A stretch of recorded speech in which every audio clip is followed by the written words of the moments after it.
Hello दोस्तों, स्वागत है आपका मेरे यूट्यूब चैनल में। आज की इस वीडियो में हम कक्षा 10 सामाजिक विज्ञान विषय में समकालीन भारत नाम से जो भूगोल की किताब है, इस किताब के पाठ 4 कृषि के पार्ट 1 में बहुत ही महत्वपूर्ण बहुविकल्पी प्रश्नों को हल करेंगे, जो बोर्ड परीक्षा और विभिन्न प्रतियोगी परीक्षाएं होती हैं, उन परीक्षाओं की दृष्टि से बहुत ही महत्वपूर्ण होने वाले हैं।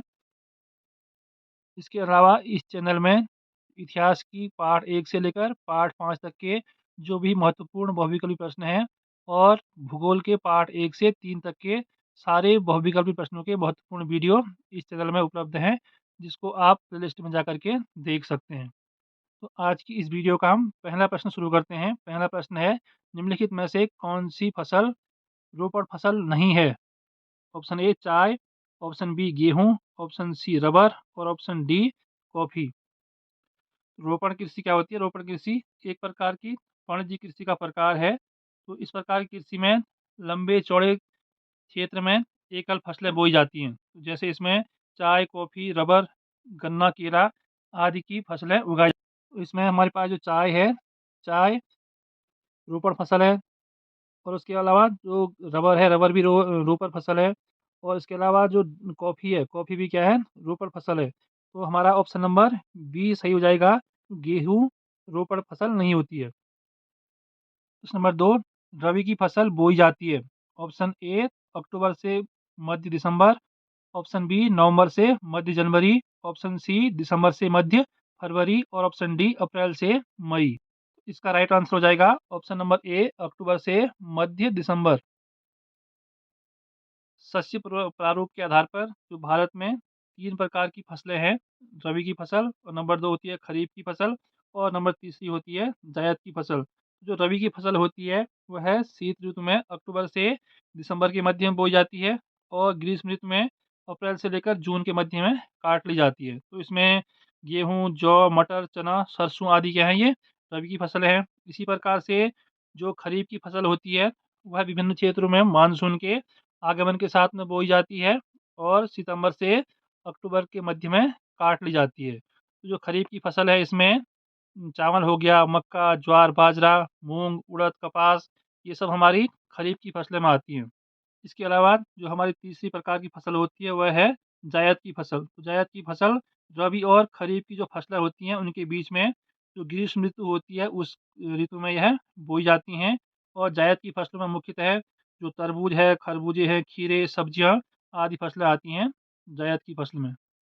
प्रश्न नंबर 3, चावल, मक्का, कपास, ज्वार और बाजरा यह कौन सी फसलें हैं? Option A rabi, option B kharif, option C zaid और ऑप्शन डी इनमें से कोई नहीं। जैसे कि अभी ऊपर प्रश्न नंबर 2 में बताया था कि शस्य प्रारूप के अनुसार 3 प्रकार की फसलें हैं, रबी, खरीफ और जायद। तो इसमें जो मक्का, चावल, कपास, ज्वार और बाजरा कैसी फसलें होंगी? ये खरीफ की फसलें होंगी, जो मानसून के आगमन के साथ बोई जाती हैं और सितंबर के अक्टूबर के मध्य में काट ली जाती हैं। प्रश्न नंबर 4 है, भारत में सबसे अधिक गेहूं किस राज्य में पैदा किया जाता है? ऑप्शन नंबर ए है पंजाब में, ऑप्शन बी है हरियाणा में, ऑप्शन सी उत्तर प्रदेश में, ऑप्शन डी राजस्थान में। तो इसका राइट आंसर हो जाएगा ऑप्शन नंबर सी उत्तर प्रदेश। तो भारत में सबसे अधिक गेहूं उत्तर प्रदेश में पैदा होता है। अगर इसके अलावा प्रति हेक्टेयर के हिसाब से बात की जाए तो प्रति हेक्टेयर उत्पादन पंजाब में अधिक होता है, लेकिन कुल मात्रा में देखें तो उत्तर प्रदेश में सबसे अधिक गेहूं पैदा होता है। प्रश्न नंबर 5 है, काटो व जलाओ और झाड़ झंकार परत वाली खेती के रूप में किसे जाना जाता है? ऑप्शन ए स्थानांतरी कृषि, ऑप्शन बी आत्मनिर्वाह कृषि, ऑप्शन सी रोपण कृषि और ऑप्शन डी है गहन जीविका कृषि। तो इसका राइट आंसर हो जाएगा ऑप्शन नंबर ए स्थानांतरी कृषि। स्थानांतरी कृषि एक प्रकार की प्रारंभिक जीवन निर्वाह कृषि होती है, जिसमें किसान जमीन के एक टुकड़े को साफ करके अपने परिवार के भरण पोषण के लिए उसमें अनाज व अन्य खाद्य फसलें उगाता है। और उसके बाद क्या होता है कि जब क्या होता है कि ज़मीन की उर्वरा शक्ति समाप्त हो जाती है, तो वह उस ज़मीन को छोड़ कर के किसी दूसरे हिस्से में चला जाता है। इसी कारण से इसको स्थानांतरी कृषि कहते हैं। तो इसको अलावा स्थानांतरी कृषि को झूम कृषि, कर्तन और दहन कृषि के नाम से भी जाना जाता है। प्रश्न नंबर 6 है, भारत में गन्ने का सबसे बड़ा उत्पादक राज्य है? Option A Uttar Pradesh, option B Bihar, option C Madhya Pradesh और ऑप्शन डी है झारखंड। तो इसका राइट आंसर हो जाएगा ऑप्शन नंबर ए उत्तर प्रदेश। तो भारत में उत्तर प्रदेश राज्य में सबसे अधिक गन्ना पैदा होता है। प्रश्न नंबर 7 है, निम्नलिखित में से तिलहनी फसल है। तिलहनी फसल का मतलब जिन फसलों से तेल प्राप्त होता है। तो इसमें ऑप्शन ए है तिल, ऑप्शन बी सरसों, ऑप्शन सी सूरजमुखी और ऑप्शन डी उपर्युक्त सभी। तो इसका राइट आंसर हो जाएगा ऑप्शन नंबर डी उपर्युक्त सभी, क्योंकि तिल, सरसों और सूरजमुखी इन सभी से तेल प्राप्त होता है। तो ये सारी फसलें तिलहनी फसलें कहलाती हैं। प्रश्न नंबर 8 है, किस फसल को सुनहरा रेशा कहा जाता है। ऑप्शन ए पटसन, option B rubber, option C चाय और ऑप्शन डी है कपास। तो इसका राइट आंसर हो जाएगा ऑप्शन नंबर ए पटसन। तो पटसन को सुनहरा रेशा भी कहा जाता है।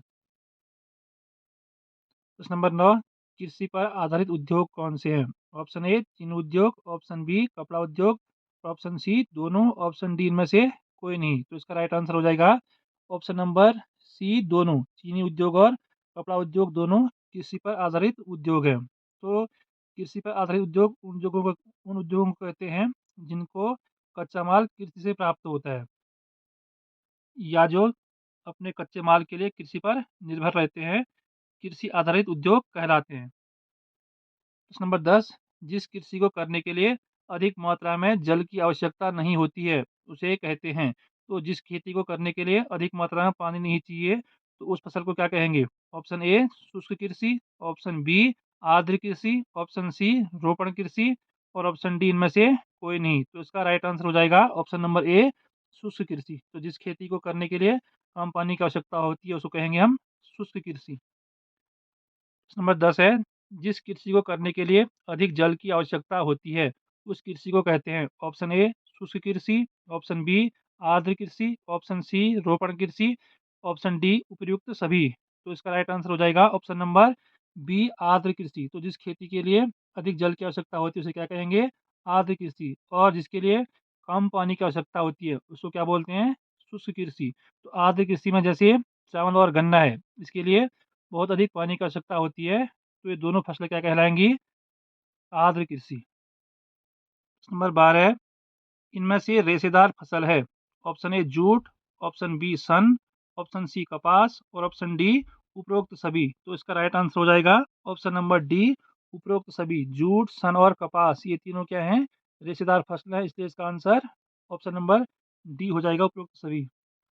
नंबर 13 है, भारत के किस राज्य में कॉफी का सबसे अधिक उत्पादन होता है। ऑप्शन ए है Karnataka, option B Kerala, option C Tamil Nadu और ऑप्शन डी उपरोक्त सभी। तो इसका राइट आंसर हो जाएगा ऑप्शन नंबर ए कर्नाटक। तो भारत के कर्नाटक राज्य में सबसे अधिक मात्रा में कॉफी का उत्पादन होता है।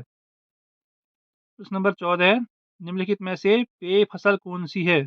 ऑप्शन ए चाय, option B coffee, option C उपरोक्त दोनों और ऑप्शन डी इनमें से कोई नहीं। पेय फसल का मतलब जो फसल पीने के काम आती है। इनमें से चाय और कॉफ़ी दोनों क्या होंगी, पेय फसलें होंगी। तो इसका option number C right answer हो जाएगा। प्रश्न नंबर 15, वह कृषि जिसमें एक ही फसल लंबे चौड़े क्षेत्र में उगाई जाती है उसे क्या कहते हैं। तो एक ही फसल जब लंबे चौड़े क्षेत्र में उगाई जाती है तो उसे क्या बोलते हैं। ऑप्शन ए रोपण कृषि कहते हैं, ऑप्शन बी गहन कृषि कहते हैं, ऑप्शन सी बागानी कृषि कहते हैं या ऑप्शन डी स्थानांतरी कृषि कहते हैं। तो इसका राइट आंसर हो जाएगा ऑप्शन नंबर ए रोपण कृषि। जब एक ही फसल लंबे चौड़े क्षेत्र में उगाई जाती है तो उसको बोलते हैं रोपण कृषि। आज की इस वीडियो का लास्ट प्रश्न है, प्रश्न नंबर 16 है, विश्व में गेहूं का सबसे ज़्यादा उत्पादन करने वाला देश है। तो विश्व में सबसे अधिक गेहूं किस देश में पैदा होता है। ऑप्शन ए है चीन, option B Bharat, option C America और ऑप्शन डी नेपाल। तो इसका राइट आंसर हो जाएगा ऑप्शन नंबर ए चीन। तो विश्व में चीन में सबसे अधिक मात्रा में गेहूं का उत्पादन होता है। अगर भारत की बात करें तो भारत में जो उत्तर प्रदेश राज्य है, उत्तर प्रदेश में सबसे अधिक मात्रा में गेहूं का उत्पादन होता है।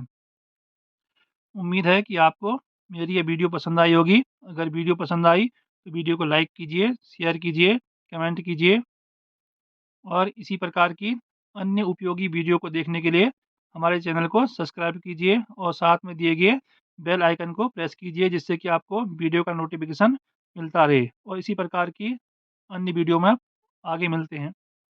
और आज की इस वीडियो को देखने के लिए बहुत-बहुत धन्यवाद।